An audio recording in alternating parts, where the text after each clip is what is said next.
Assalamualaikum warahmatullahi wabarakatuh. Di sini saya Ainis Firman dari Teknik Elektro angkatan 2020 akan menjelaskan alternating fields and current.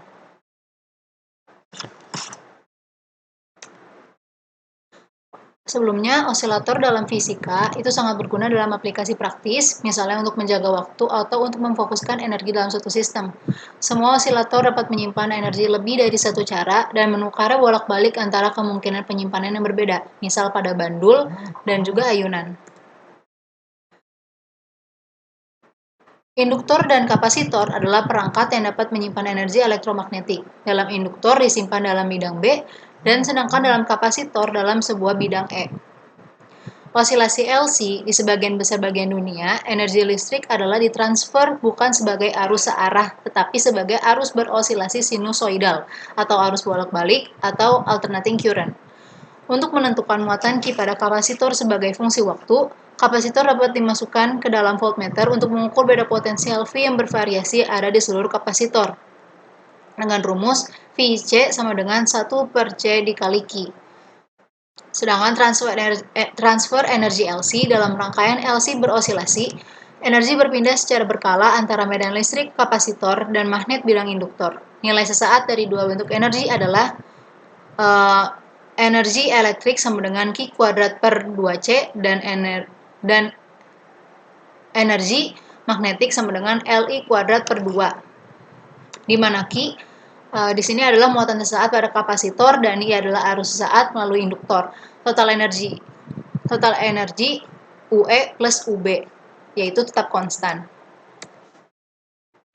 Nah, contohnya di sini kita punya rangkaian seri yang dimana saat T sama dengan 0, muatan di kapasitor adalah Q0. Kita asumsikan kapasitor adalah kapasitor yang sudah terpenuhi di loop di awal. Maka di dalam kapasitor ada energi elektrik yang kemudian kita sambungkan dengan induktor. Energi elektrik ini akan disuplai ke induktor dan dikonversi menjadi energi magnetik.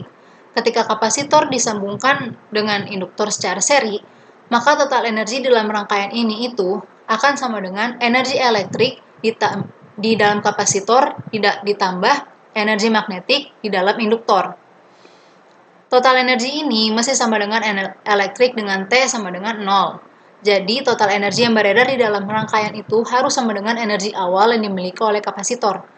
Rangkaian ini ideal, karena hambatan dalam rangkaian ini kita abaikan, yang berarti energi yang awal yang disuplai kapasitor itu tidak akan pernah terbuang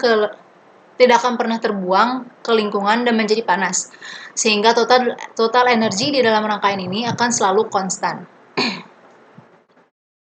Sebagian energi elektrik akan disuplai ke induktor untuk menjadi energi magnetik, sehingga ketika T lebih daripada 0, kita dapat mengatakan bahwa U total itu sama dengan energi elektrik ditambah energi magnetik sebagai fungsi waktu, sama dengan Q kuadrat per 2C ditambah 1,5 Li kuadrat. Dikarenakan tidak ada energi yang terbuang ke lingkungan, ambil turunan energi total ini terhadap waktu, maka hasilnya pasti 0. Kemudian, dU total per dt sama dengan d per dt dikali Q kuadrat per 2C ditambah setengah Li kuadrat sama dengan Q per C dikali dQ per dt ditambah Li dI per dt. Sama dengan 0. Nah,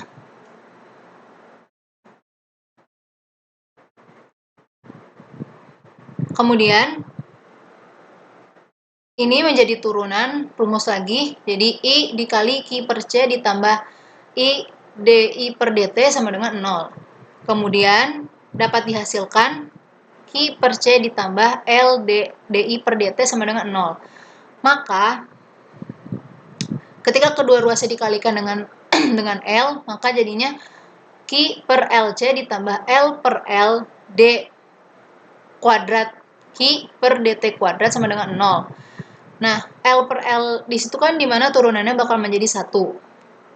Dan akhirnya dapat persamaan ini. D kuadrat Q per dt kuadrat ditambah Q per LC sama dengan 0. Nah, persamaan ini mirip dengan diferensial untuk fenomena osilasi harmonik sederhana.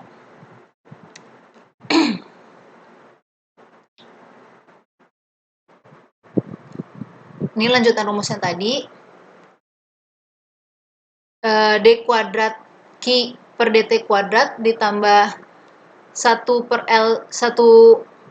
per LC Q sama dengan 0. Nah, kemudian 1 per LC itu sama aja nilainya dengan omega kuadrat. Jadi omega kuadrat sama dengan 1 per LC. Atau juga bisa dapat ditulis omega sama dengan akar 1 per LC.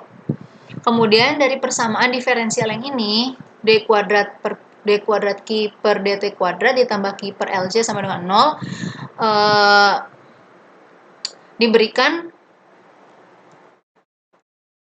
diberikan oleh Q dengan Q T sama dengan satu konstanta dikali cos dikalikan omega T ditambah pi.